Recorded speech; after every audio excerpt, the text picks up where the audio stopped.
छोटी सी उम्र में लग गया रो, कहते हैं लोग मैं मर जाऊंगी। दोस्तों, आज के इस वीडियो में अभिनय की दुनिया का एक अजीमो शान शाहकार अदाकार आज़म दिलीप कुमार। जिंदाबाद है मोहब्बत, जिंदाबाद है मोहब्बत। दिलीप कुमार ने अभिनय की दुनिया में अपना एक रोशन मकाम बनाया। उनकी खास मैनरिज्म, डायलॉग बोलने की अनूठी शैली और कुछ खास गानों में उनका थिरकना सबका मन मोह लेता है। जब ऐसे चिकने चेहरे तो कैसे न नजर फिसले। दिलीप कुमार भारतीय संसद के उच्च सदन राज्यसभा के सदस्य रह चुके हैं। दिलीप कुमार को भारत तथा दुनिया के सर्वश्रेष्ठ अभिनेताओं में गिना जाता है। सुनो रे सुनो, एक बात सुनाओ, ओए सुनो। उन्हें दर्शकों द्वारा अभिनय सम्राट के नाम से भी पुकारा जाता था। वे आज़ादी से लेकर 60 के दशक तक भारत के सबसे लोकप्रिय अदाकार थे। वो हिंदी सिनेमा के आज तक के सबसे कामयाब अदाकार हैं। आज पुरानी राहों से उनकी फिल्मों की कामयाबी दर लगभग 80% से ऊपर रही है। 6 दशकों के कार्यकाल में उन्हें दुनिया में पहली बार पर्दे पर मेथड एक्टिंग को इजाद करने का श्रेय भी दिखाया जाता था, जिसके कारण वो तमाम पीढ़ियों के अदाकार के प्रेरणा स्रोत रहे। सारे शहर में आप सा कोई नहीं। दिलीप कुमार को भारत का दूसरा एवं तीसरा सर्वोच्च नागरिक सम्मान पद्म विभूषण और पद्म भूषण प्राप्त हो चुका है। उन्हें पाकिस्तान का सर्वोच्च नागरिक सम्मान निशान इम्तियाज़ भी प्राप्त हो चुका है। अभिनेत्री और निर्माता देविका रानी ने उन्हें फिल्मों में काम दिया और उन्हीं के सुझाव पर उन्होंने अपना स्टेज नाम दिलीप कुमार रखा। अपने करियर की शुरुआती सालों में कई सफल त्रासद या दुखद भूमिकाएं करने के कारण उन्हें मीडिया में ट्रेजेडी किंग भी कहा जाता था। व्यापार विश्लेषकों के अनुसार उनकी बहुत सी फिल्में इसीलिए भी कामयाब हुईं क्योंकि जनता सिर्फ उनकी अदाकारी देखने आया करती थी। नैन लड़ गए हैं तो मनवा मां कसक होई बेकरी। फिर चाहे उन चलचित्रों में खास मनोरंजन के तत्व ना भी हों, इस प्रकार के वाकया और किसी भी अदाकार के साथ नहीं हुए हैं। उन्होंने बहुत सी बड़े पैमाने पर कामयाब फिल्मों में अदाकारी की है जो आज तक सबसे सफल चलचित्रों में गिनी जाती है, जैसे 1960 की मुगले आजम, प्यार किया कोई चोरी नहीं की, प्यार किया 1961 की गंगा जमुना, नैन लड़ गए हैं, नैन लड़ गए हैं तो मनवा इत्यादि। उन्होंने अपने करियर के दूसरे पड़ाव में भी कई अत्यंत कामयाब फिल्में दी, जब वो वृद्ध किरदार की भूमिका में भी प्रमुख किरदार निभा रहे थे। ऐसा वाकया भी उनके अतिरिक्त किसी अदाकार के साथ नहीं हुआ है। उन्होंने फिल्मों में अदाकारी को रंगमंच से अलग किया और उसे नई परिभाषा दी, जिसका प्रभाव उनके बाद के कलाकारों पर रहा। तकदीर है क्या मैं क्या जानूं मैं। 1998 में आई केला उनके करियर की आखिरी फिल्म थी। उन्हें साल 1994 में भारतीय सिनेमा का सर्वोच्च नागरिक पुरस्कार दादा साहेब फाल्के पुरस्कार से सम्मानित किया गया। एक बाग नहीं, एक खेत नहीं, हम सारी दुनिया मांगेंगे। अपने अभिनय और भारत पाकिस्तान के रिश्तों में सुधार लाने के लिए उन्हें पाकिस्तान का सर्वोच्च नागरिक पुरस्कार निशान इम्तियाज़ दिया गया था, जिसे प्राप्त करने वाले वो इकलौते भारतीय थे। दिलीप कुमार के जन्म का नाम मोहम्मद यूसुफ खान था। उनका जन्म ब्रिटिश भारत के पेशावर में हुआ था। उनके पिता मुंबई आकर बस गए, जहां उन्होंने हिंदी फिल्मों में काम करना शुरू किया। उनकी पहली फिल्म ज्वार भाटा थी, जो 1944 में आई थी। 1949 में बनी फिल्म अंदाज की सफलता ने उन्हें प्रसिद्धि दिलाई। इस फिल्म में उन्होंने राज कपूर के साथ काम किया था। वो कहे अगर जीवन भर मैं गीत सुनाता जाऊं। 1951 की दीदार वे हम जिनके लिए बर्बाद वो हमको। और 1955 की देवदास जैसी फिल्मों में दुखद भूमिकाओं से मशहूर होने के कारण उन्हें ट्रेजेडी किंग कहा जाने लगा।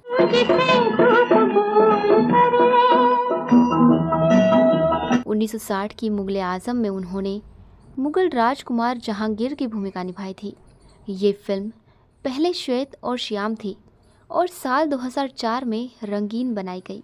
उन्होंने 1961 में गंगा जमुना फिल्म का निर्माण भी किया था, जिसमें उनके साथ उनके छोटे भाई नासिर खान ने साथ काम किया था। 1970, 80 और 90 के दशक में उन्होंने कम फिल्मों में काम किया। इस समय उनकी प्रमुख फिल्में थीं 1982 की विधाता, तकदीर है क्या मैं क्या जानूं, 1984 की दुनिया,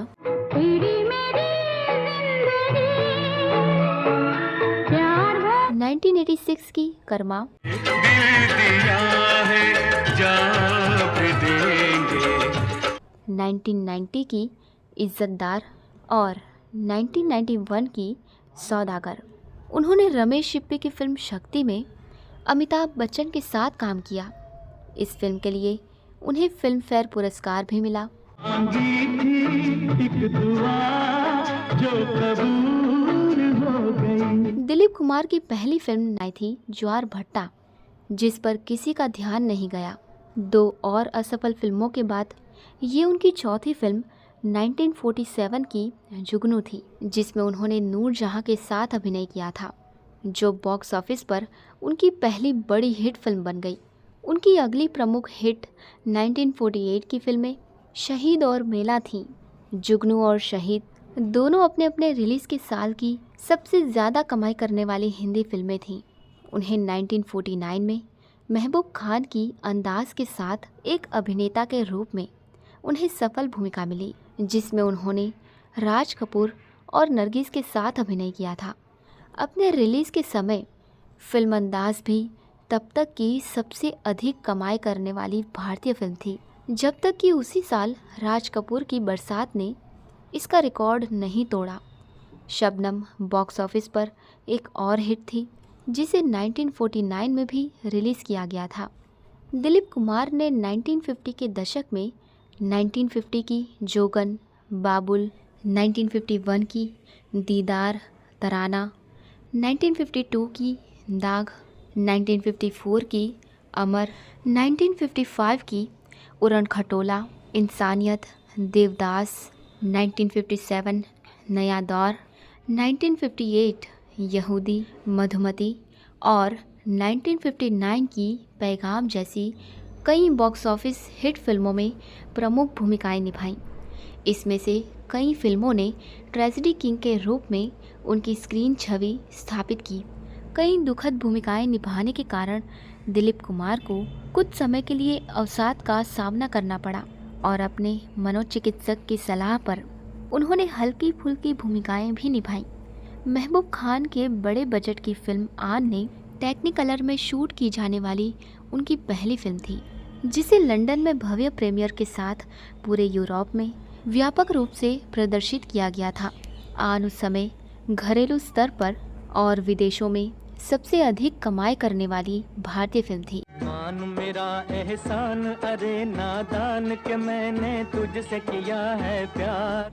1955 की आज़ाद में एक चोर के रूप में और 1960 की कोहिनूर में एक शाही राजकुमार के रूप में उन्हें हल्की भूमिकाओं के साथ और भी सफलता मिली।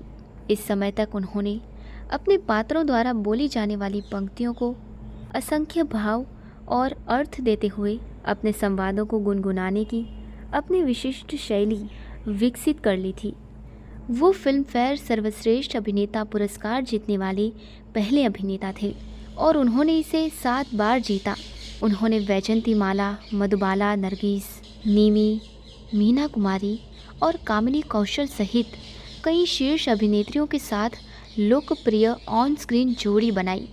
1950 के दशक में उनकी 9 फिल्मों को दशक की शीर्ष 30 सबसे अधिक कमाई करने वाली फिल्मों में स्थान दिया गया था।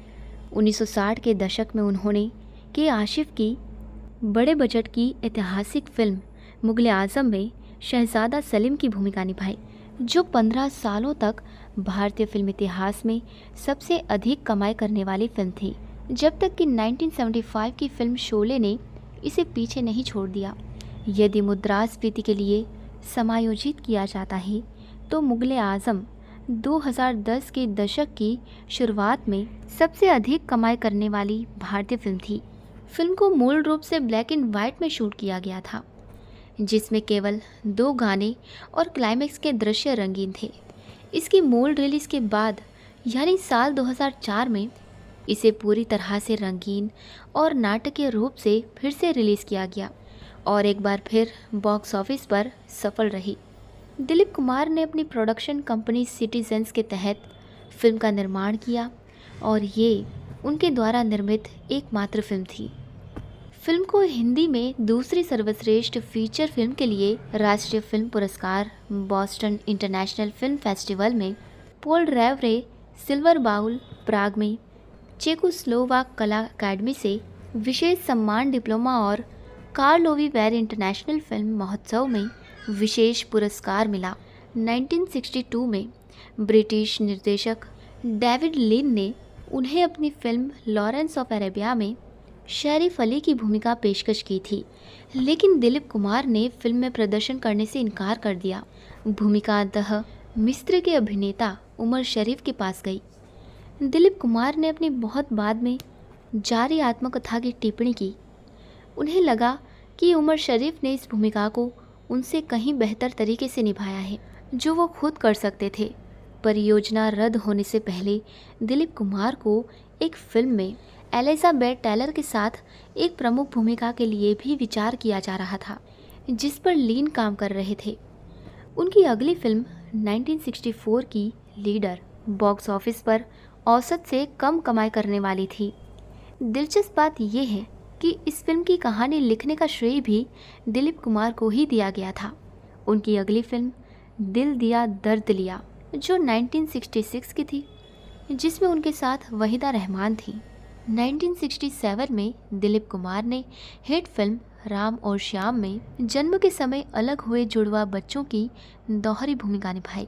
1968 में उन्होंने मनोज कुमार और वहीदा रहमान के साथ आदमी में काम किया, जो बॉक्स ऑफिस पर औसत कमाई करने वाली फिल्म थी। उसी साल उन्होंने वैजंती माला के साथ संघर्ष में अभिनय किया था। 1970 के दशक में दिलीप कुमार के करियर में गिरावट आई और 1970 की फिल्म गोपी उनकी एकमात्र बॉक्स ऑफिस पर सफलता थी। इस फिल्म में उनकी पत्नी सायरा बानो के साथ देखा गया था। उसी साल उन्हें उनकी पहली और एकमात्र बंगाली फिल्म सगीना महतो में फिर से जोड़ा गया। 1972 में उन्होंने एक बार फिर दास्तान में जुड़वा भाइयों के रूप में दोहरी भूमिकाएं निभाई, जो बॉक्स ऑफिस पर असफल रही।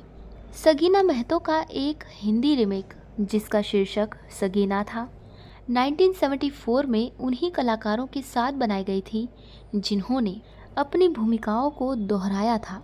1976 में उन्होंने बैराग में एक पिता और जुड़वा बेटों के रूप में ट्रिपल भूमिकाएं निभाई, जो बॉक्स ऑफिस पर अच्छा प्रदर्शन करने में विफल रही।